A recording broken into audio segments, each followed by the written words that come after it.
अस्सलाम वालेकुम, नमस्कार, सत श्री अकाल एंड गुड इवनिंग। मैं हूं आरज़ू काज़मी और आप हमेशा की तरह से देख रहे हैं भेजा फ्राई। जी हाँ, भेजा फ्राई के नए एपिसोड के साथ हम हाज़िर हैं और इससे पहले कि हम चलें अपनी न्यूज़ की तरफ, आप सभी से रिक्वेस्ट है कि जिसने भी चैनल को सब्सक्राइब नहीं किया है, प्लीज़ चैनल को सब्सक्राइब करना ना भूलिएगा। साथ-साथ बेल आइकॉन को भी क्लिक कर देंगे तो जी जैसे ही कोई नई वीडियो आएगी, आपको फ़ौरन ही नोटिफ़िकेशन भी आ जाएगा। बहरहाल हम बढ़ते हैं न्यूज़ की तरफ। सबसे पहले ज़रा बात कर लेते हैं थोड़ी क्रिकेट की। जी हाँ, क्रिकेट की बात हम इसलिए करने लगे हैं, टी20 वर्ल्ड कप इस वक़्त भी चल रहा है और जैसे कि आप लोग जानते हैं कि पाकिस्तान, हिंदुस्तान का मैच हुआ था और उसके बाद पाकिस्तान वो मैच हार गया था। जी हाँ, उसके बाद हुआ ये कि जी मुबश्शिर लुकमान साहब जो कि टीवी एंकर भी हैं, पाकिस्तान में कई टीवी चैनल्स पे काम कर चुके हैं और बाबर आज़म जो कि क्रिकेट के इस वक़्त क्रिकेट टीम जो है पाकिस्तान के उसके कैप्टन हैं। जी हाँ, उन्होंने ये कहा यानी कि मुबश्शिर लुकमान साहब का कहना ये था कि ये जो हिंदुस्तान पाकिस्तान का मैच था वो फिक्स था, यानी मैच फिक्सिंग हुई थी। पहले से डिसाइड किया हुआ था कि पाकिस्तान ने हारना है। इस किस्म के एलिगेशन जो है मुबश्शिर लुकमान साहब ने लगाई पाकिस्तान की क्रिकेट टीम पर। उसके बाद जी बाबर आजम जो कि क्रिकेट टीम के कैप्टन है, उनका कहना ये है कि वो मुबश्शिर लुकमान साहब के ऊपर केस करेंगे और ये यकीनन उनको इंसल्ट फील हुई है। उनका कहना है कि ऐसी कोई बात नहीं थी कि मैच फिक्सिंग की, लेकिन फिर भी इल्ज़ाम लगाया गया है, तो हम इस वजह से मुबश्शिर लुकमान साहब के ऊपर केस करेंगे। अब देखते हैं कि जी उस केस में क्या बनता है, कुछ बनता भी है या नहीं बनता। लेकिन बहरहाल जैसे-जैसे न्यूज़ आएगी हम आपको बताते जाएँगे। बहरहाल बहुत से लोगों को बुरा लगा था कि पाकिस्तान जो है बहुत ही जल्दी इस टूर्नामेंट से बाहर हो गया और जिस तरह से हुआ आपने देखा कि जब शुरू में खेलना शुरू किया था तो बहुत अच्छा रिजल्ट रहा था और पाकिस्तान की टीम ने बड़ी जल्दी-जल्दी पूरी टीम जो भारत की थी तक वो उसको आउट कर दिया था। लेकिन जब खुद बैटिंग के लिए आए तो उससे उनका जो हाल था वो बैटिंग में बहुत खराब रहा। मतलब मैं बहुत ज़्यादा क्रिकेट की कोई एक्सपर्ट नहीं हूँ, लेकिन फिर भी जितना कुछ मैंने देखा, क्योंकि मैं हिंदुस्तान-पाकिस्तान जब आपस में खेलते हैं, तब ज़रूर देखती हूँ। चाहे बाकी मैं देखूँ ना देखूँ, लेकिन हिंदुस्तान-पाकिस्तान जब भी आपस में क्रिकेट का मैच होता है तो वो मैं ज़रूर देखा करती हूँ। मुझे बड़ा अफ़सोस हुआ था कि पाकिस्तान की टीम जो है बाहर हो गई, वरना हम ये उम्मीद कर रहे थे कि शायद एक आध मैच और हमें देखने को मिले। लेकिन बहरहाल नहीं हो पाया और ज़ाहिर है कि हमारी टीम की कहीं न कहीं कमज़ोरी रह गई थी। लेकिन बहरहाल मुबश्शिर लुकमान साहब ने एक बहुत बड़ा इल्ज़ाम लगाया है पाकिस्तान की टीम के ऊपर और उसके जवाब में यकीनन बाबर आज़म साहब जो हैं वो उनके ऊपर केस करने लगे हैं और देखते हैं कि जी उसके बाद क्या होता है और किस तरह से इसमें से मुबश्शिर लुकमान साहब निकल पाते हैं या नहीं निकल पाते। बात करेंगे शहबाज शरीफ साहब की। जी हाँ, शहबाज शरीफ साहब जो हैं उनका कहना ये है कि जी टेररिज्म के खिलाफ जो है एक बार फिर हम लड़ने के लिए खड़े हो गए हैं और वो तो हमने देखा ही कि किस तरह से स्वात में एक आदमी को जो कि बेचारा टूरिस्ट था उसको जिंदा जला दिया गया। जी हाँ, बिल्कुल यही हुआ है और उसके बाद ये भी बताया जा रहा है कि जी अब कहा यह गया है कि चाहे वो टीटीपी हो या कोई भी दूसरे ग्रुप्स हो, उनके खिलाफ पाकिस्तान बहुत ही यानी दोबारा से पुरअज़म होकर और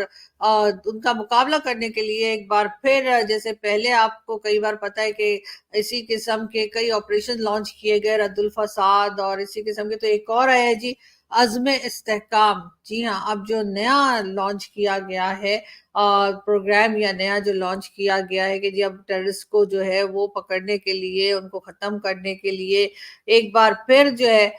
वो पाकिस्तान की तरफ से जो नया एक प्रोग्राम लॉन्च किया गया है उसका नाम है अज़्म इस्तेहकाम। हाँ, यही है अज़्म इस्तेहकाम सॉरी अज़म इस्तेहकाम उसका नाम रखा गया है और यानी जो ऑपरेशन करेंगे टेररिस्ट के खिलाफ उस ऑपरेशन का नाम अज़्म इस्तेहकाम है और इससे पहले भी कई तरह के हो चुके ऑपरेशन, लेकिन बहरहाल रिजल्ट कुछ खास निकला नहीं। लेकिन अब देखते हैं कि आगे क्या करते हैं। बहरहाल शहबाज शरीफ साहब का काम है स्टेटमेंट देना, वो उन्होंने दे दिया और ये भी कह दिया कि जी इसका अप्रूवल भी हो चुका है, यानी कि अब जो है वो टेररिस्ट जो है उनको एक नए नाम के साथ जो है वो ऑपरेशन लॉन्च करके और उनको खत्म करने की कोशिश की जाएगी। अब ईमानदारी से करेंगे तो यकीनन हो पाएगा, नहीं करेंगे तो फिर वही हाल रहेगा जो पहले रहा। बात करेंगे सोनाक्षी सिन्हा की। जी हाँ, उनकी शादी है शायद 23 जून को और इस वक़्त जो है उनकी मेहंदी, ये जो मैं आपको दिखा रही हूँ, ये मेहंदी, हल्दी या शादी से पहले के जो फंक्शंस होते हैं उसकी पिक्चर्स हैं या उसकी फ़ोटोज़ हैं और वो बहुत अच्छी, बहुत प्यारी लग रही हैं और हम उनके और उनके होने वाले हस्बैंड, उनकी पूरी फैमिली के लिए बहुत सारी बेस्ट विशेस पाकिस्तान की तरफ से, मेरी तरफ से, क्योंकि मुझे भी वो बहुत अच्छी लगती हैं। स्पेशली जब वो दबंग में आई थी तब तो बहुत ही अच्छी लग रही थी। उसके बाद भी मैंने उनकी 1-2 पिक्चर्स देखी है, ज़्यादा तो नहीं लेकिन 1-2 पिक्चर्स देखी हैं और मुझे वो बहुत अच्छी लगी हैं और बड़ी प्यारी-सी, बड़ी खूबसूरत-सी जिसे कहते हैं ना भोली-भाली सी शक्ल है उनकी और बिल्कुल अब उनकी शादी है और हम उन्हें मुबारकबाद पेश करते हैं और यकीनन मज़ीद पिक्चर्स भी जैसे-जैसे आती जाएँगी और शादी के फंक्शंस की जो डिटेल्स आएँगी वो भी हम आपके साथ शेयर करेंगे। क्योंकि ज़ाहिर है बहुत से लोग ऐसे भी हमें देखते हैं जिनको मूवीज़ वगैरह का शौक होता है मेरी तरह, तो वो यकीनन जानना चाहते हैं कि आखिर ये फ़िल्म स्टार्स जो हैं, उनकी शादियाँ या बर्थडेज़ या कोई भी इवेंट फेस्टिवल जो है वो कैसे मनाते हैं। हम बढ़ते हैं जी आगे और बात करेंगे मिफ्ताह इस्माइल साहब की। जी हाँ, मिफ्ताह इस्माइल साहब जो हैं, उन्होंने जी अपनी एक नई पॉलिटिकल पार्टी लॉन्च की है और करने के लिए जा रहे हैं, बल्कि कहा ये जा रहा है कि 6 जुलाई को यानी 6 जुलाई को नई पार्टी अनाउंस करेंगे और उनके साथ हैं जी शाहिद खाकान अब्बासी। जी हाँ, जो शाहिद खाकान अब्बासी साहब जो पीएमएल-एन के मेंबर रह चुके हैं, बल्कि प्राइम मिनिस्टर भी नवाज शरीफ साहब ने उनको एक ज़माने में बना दिया था, तो जी प्राइम मिनिस्टर भी रह चुके हैं। जी हाँ, शाहिद खाकान अब्बासी और मिफ्ताह इस्माइल साहब दोनों जो हैं वो मिलकर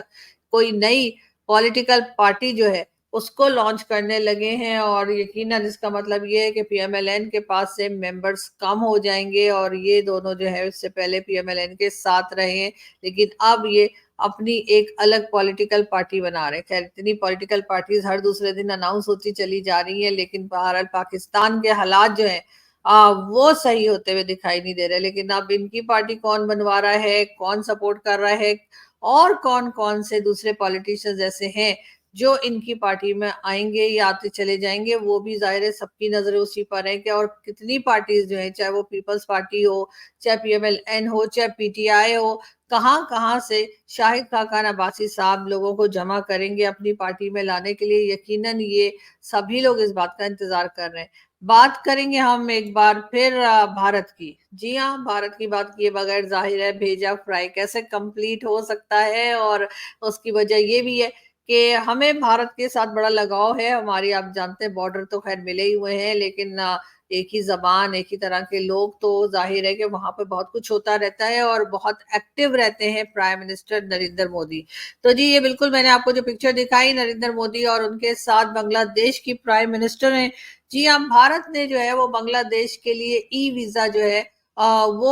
ऑफ़र किया है, यानी कि अब भारत को जो है वो ई वीज़ा शुरू करने का ऐलान किया गया है बांग्लादेश के लिए और वो भी उन लोगों के लिए जो मेडिकल के लिए जाना चाहते हैं, यानी कि अगर किसी को मेडिकल ट्रीटमेंट भारत में करवाना है, तो उन लोगों के लिए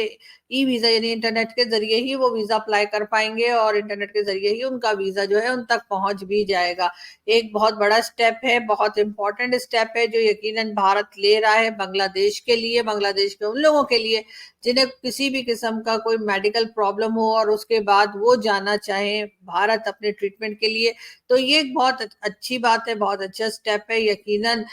इससे जो है बांग्लादेश में लोगों को बहुत आसानी होगी, लेकिन पाकिस्तान के लिए फ़िलहाल ऐसा कोई इरादा नहीं रखता भारत और मेरा ख़्याल है हमें तो वैसे ई-वीज़ा तो छोड़े, हम तो वैसे भी अगर वीज़ा अप्लाई करे कोई यहाँ से, तो वीज़ा अप्लाई नहीं हो सकता और उसके रीज़न ये है कि ई-वीज़ा तो क्या नॉर्मल तरीके से भी अगर कोई फ़ॉर्म वॉर्म भर के और कह के चलो जी एम्बेसी में दे आते हैं, तो ऐसा नहीं होता इसलिए कि पाकिस्तान हो या भारत हो। अगर दोनों जगह के लोग एक दूसरे के आना-जाना चाहें तो स्पॉन्सर लेटर चाहिए होता है, यानी कि कोई भारत से स्पॉन्सर करेगा पाकिस्तानी को, अगर कोई पाकिस्तानी जाना चाह रहा है, कि वो ये गारंटी ले कि जी मैं इन्हें स्पॉन्सर कर रहा हूँ और मेरी ज़िम्मेदारी है कि ये वापस भी चले जाएँगे और कोई गड़बड़ भी नहीं करेंगे। और यही चीज़ जो है, ये भारत के सिटीज़न्स के लिए भी है और वो पाकिस्तान की तरफ से कि पाकिस्तान अगर उन्होंने आना हो तो यहाँ से कोई पाकिस्तानी जो है पाकिस्तानी सिटीज़न जो है वो अगर भारतीय सिटीज़न को स्पॉन्सर करेगा, रिस्पॉन्सिबिलिटी लेगा कि हाँ जी, मैं इनको बुला रहा हूँ, मैं इनको जानता हूँ, ये आएँगे और ये बिना कुछ गड़बड़ किए, बगैर हमारी ज़्यादा चाय पिए हुए ये वापस चले जाएँगे। तभी जी वीज़ा जो है पाकिस्तान भी देता है, यानी कि ये एक बड़ा लंबा प्रोसेस है और मेरा ख़्याल है ऐसा होना नहीं चाहिए। जैसे यूरोप का वीज़ा अप्लाई होता है, जैसे अमेरिका का अप्लाई होता है, जैसे कनाडा का अप्लाई होता है कि जी आपने बैंक स्टेटमेंट देखनी है, आपने होटल रिज़र्वेशन देखनी है, यानी एम्बेसी की बात कर रही हूँ या वीज़ा ऑफ़िस की बात कर रही हूँ और हेल्थ इंश्योरेंस लेते हैं, उसके बाद जी होटल रिज़र्वेशन लेते हैं, और बैंक स्टेटमेंट देखते हैं कि भाई इनके पास कुछ पैसा है वहां खर्चा करने के लिए, कहीं हमारे गले तो नहीं पड़ जाएंगे। रिटर्न टिकट देखा जाता है, जी हाँ, हर जगह जहां भी पाकिस्तानी जाते हैं, चाहे वो यूएई हो, यानी कोई दुबई जाए या फिर कोई यूरोप में जाए, अमेरिका जाए, कनाडा जाए, जहां भी जाए तो वहां का रिटर्न टिकट होता है। और इस तरह से जो है वो उसके बाद जब अप्लाई कर देते हैं तो वो सारी चीजें चेक करने के बाद वीजा इशू हो जाता है। मेरा ख्याल है भारत और पाकिस्तान को भी इस स्टेप पे जाना चाहिए, बजाय इसके कि हम वहां पर कोई रिश्तेदारियां ढूंढते रहे, वो यहाँ पर कोई दोस्तियां ढूंढते रहे आने के लिए। उसके बजाय यही चीजें देख कर के जी अब बैंक स्टेटमेंट देख लीजिए, हेल्थ इंश्योरेंस देख लीजिए, उसके साथ आप ये देख लीजिए कि रिटर्न टिकट है, वहां पे स्टे कहाँ कर रहे हैं, तो वो होटल रिजर्वेशन है। ये सब कुछ देखकर मेरा ख्याल है कि भारत हो चाहे पाकिस्तान हो, हमें एक दूसरे के सिटीजन्स को वीजा दे देना चाहिए। और अगर नहीं देना तो भाई उसी की बेस पे रिजेक्ट भी हो सकता है कि भाई आपके पास पैसे नहीं है काफी, या आपके होटल रिजर्वेशन नहीं है, या आपका रिटर्न टिकट नहीं है, या हेल्थ इंश्योरेंस, जो चीज भी मतलब एक रिक्वायर्ड होती है, अगर उसमें से कोई चीज भी मिसिंग है या ऐसी है जिससे कि वीजा ऑफिसर जो है वो सेटिस्फाई नहीं है, तो वो वीजा को रिजेक्ट कर सकता है, उसके पास अथॉरिटी है। लेकिन अभी ये कहना कि जी आप वहां से किसी से कहिए कि जी वो हमें स्पॉन्सर कर दे, या वहां से अगर कोई आना चाहे भारत से तो पाकिस्तान वालों से कहे कि जी आप हमें स्पॉन्सर कर दीजिए, मेरे ख्याल है ये बहुत ज्यादा कॉम्प्लिकेटेड कर देती है चीजें। और उसके बाद अगर कोई बेचारा स्पॉन्सर कर भी दे तो जब वहां से लोग वापस चले जाते हैं, हिंदुस्तान से पाकिस्तान और पाकिस्तान से हिंदुस्तान के लोग आपस में अपनी अपनी कंट्रीज में चले जाते हैं, तो जिस बेचारे ने स्पॉन्सर किया होता है वो आगे 3-4 महीने तक जो है ना वो एजेंसीज को बता बता के उसका गला सूख जाता है। हाँ जी मैं जानता था जी, मेरे दोस्त हैं जी, ये फलाना काम करते हैं जी, मैंने स्पॉन्सर किया था। वही स्टोरी पूछ पूछ के जो है ना वो एजेंसी वाले बेड़ा गर्क कर देते हैं। लेकिन मैं ये जरूर कहूंगी अपने हिंदुस्तान के दोस्तों से भी और पाकिस्तान में भी कि आप लोग एक सीडी वीडी बना लिया करें, रिकॉर्डिंग करके रख लें, और जब एजेंसी वाला है तो वो प्ले कर दें, ताकि आप लोग थके नहीं। क्योंकि इन्होंने एक दो दिन नहीं, इन्होंने कई मंथ्स आना होता है आपके पास और पूछते रहेंगे, और पता नहीं इनको यकीन नहीं होता, या इनको समझ नहीं आती, या इनको सुनाई नहीं देता क्या प्रॉब्लम है जी। इतना ज्यादा पूछते हैं कि एक इंसान वापस चला गया है, आया आपकी कंट्री में, घूमा फिरा जो भी, वो वापस चला गया, टाइम से वापस चला गया, उसने जितना वीजा का टाइम था वही किया, जितनी सिटीज की परमिशन थी सिर्फ वही किया। लेकिन उसके बावजूद आप उस बेचारे ने जिसने स्पॉन्सर किया होता है उसे पूछ पूछ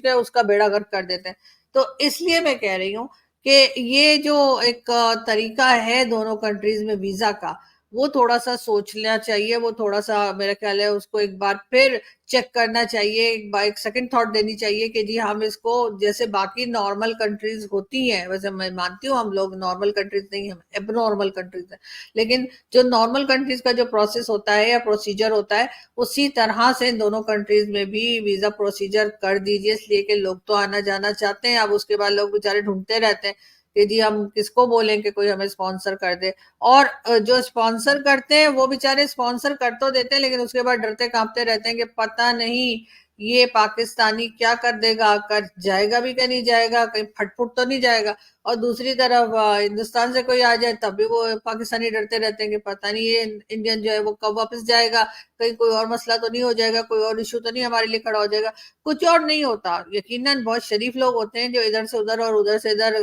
मिलने के लिए या किसी भी काम के सिलसिले में या घूमने के लिए जाते हैं। लेकिन होता ये है कि जब वो मेहमान चला जाता है, चाहे जो मेहमान हिंदुस्तान गया, हिंदुस्तान से वापस पाकिस्तान आ जाए, या कोई पाकिस्तान आया है कोई हिंदुस्तान से और वो बेचारा घूम फिर के बिल्कुल आराम से वापस चला जाए, लेकिन हमारी एजेंसी वालों को तो आपको पता है ना, दोनों तरफ ऐसे एजेंसी एक ही जैसी है, मुझे जहां तक पता लगा है कि वो इतना पूछते हैं कि भाई आप लोग किस लिए हो, आपको तो खुद पता होना चाहिए था कौन आया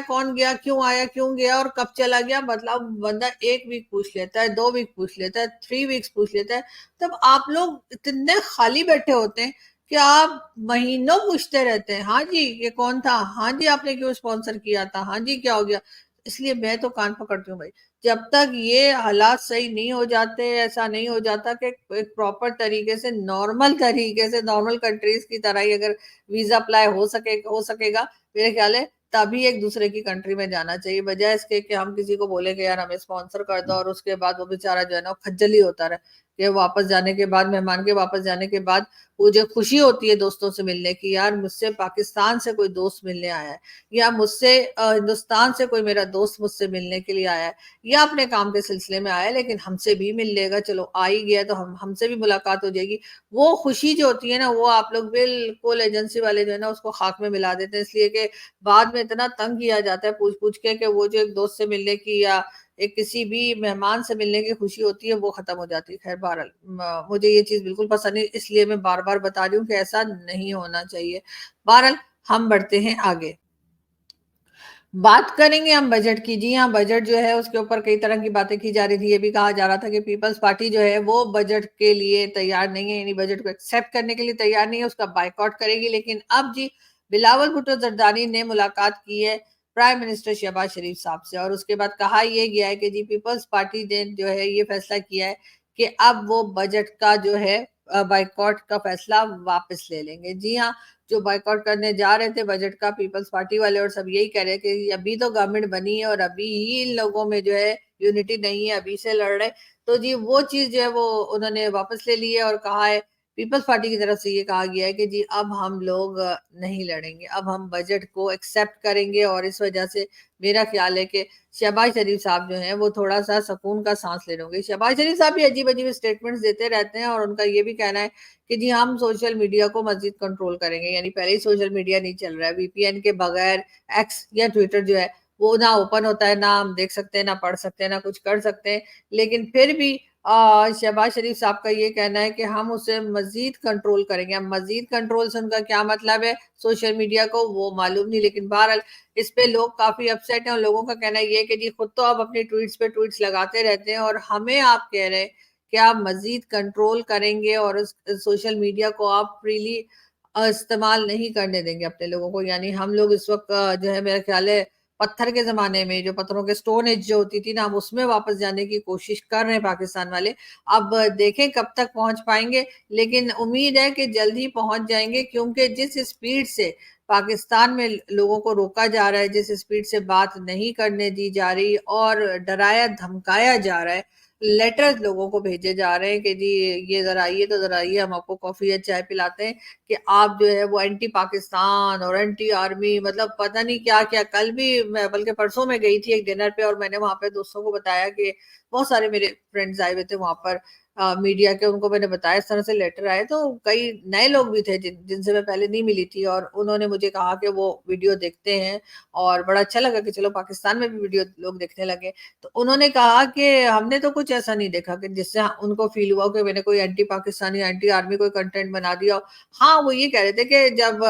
पैनलिस्ट आते हैं और बात करते हैं और कुछ भी बोलते हैं तो आप सुनती रहती हैं, आप उनको पलट के रोकती नहीं हैं। तो मेरा कहना ये था कि जी वो उनका पॉइंट ऑफ व्यू होता है, और मैं हर एक को उनका पॉइंट ऑफ व्यू देने देती हूँ, बात करने देती हूँ, और मैं खुद भी यही चाहती हूँ कि अगर मैं किसी शो में जाऊँ, मैं किसी के चैनल पे जाऊँ, तो वो मुझे भी बात करने का पूरा मौका दें, बजाय इसके कि बार-बार मेरी बात को काटें। तो मेरा भी शुरू से यही है, मैं जब से यूट्यूब पर हूँ, मैं बार-बार, बल्कि कहना चाहिए जब से मीडिया में हूँ, जब मैं टीवी चैनल पे कर रही थी, तब भी मैं बार-बार लोगों को इंटरप्ट नहीं करती, बार-बार लोगों की बात को नहीं काटती। मैं उनको उनकी बात कंप्लीट करने देती हूँ, उसके बाद ही बात करती हूँ, और शायद होना भी यही चाहिए, शायद तमीज़ भी यही है कि आप दूसरे की बात को सुनें और उसको करने दें, और अगर बीच में बोलना है तो थोड़ी-सी परमिशन लेके और बात कर लें, अदरवाइज़ ये नहीं कि वो जैसे ही बोले तो आपके नहीं, नहीं, नहीं, आप क्या कह रहे हैं? यानी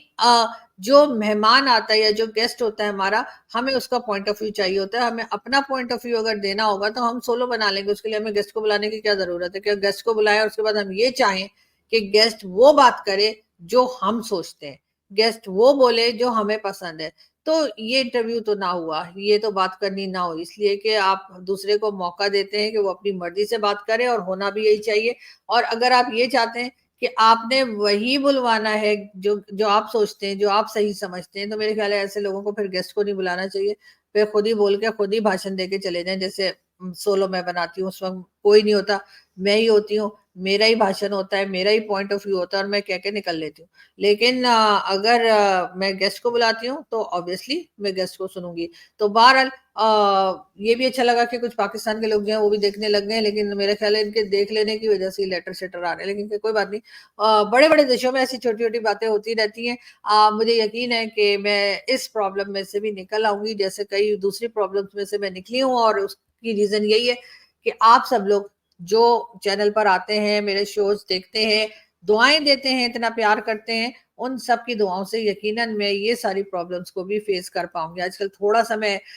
स्वात वाले वाक़ये के बाद डिस्टर्ब हुई हूँ, बल्कि बहुत ज़्यादा कहूँगी कि डिस्टर्ब हुई हूँ। मैं मतलब यकीन नहीं कर पा रही थी कि हमारे यहाँ इस हालत में हम पहुँच चुके हैं कि हम किसी इंसान को ज़िंदा जला दें और उसके बाद इतने सारे लोग इर्द-गिर्द खड़े हुए थे, उनमें से किसी एक में भी हिम्मत नहीं थी कि वो पानी लाके आग को बुझाता, उस बेचारे इंसान को बचाने की कोशिश करता।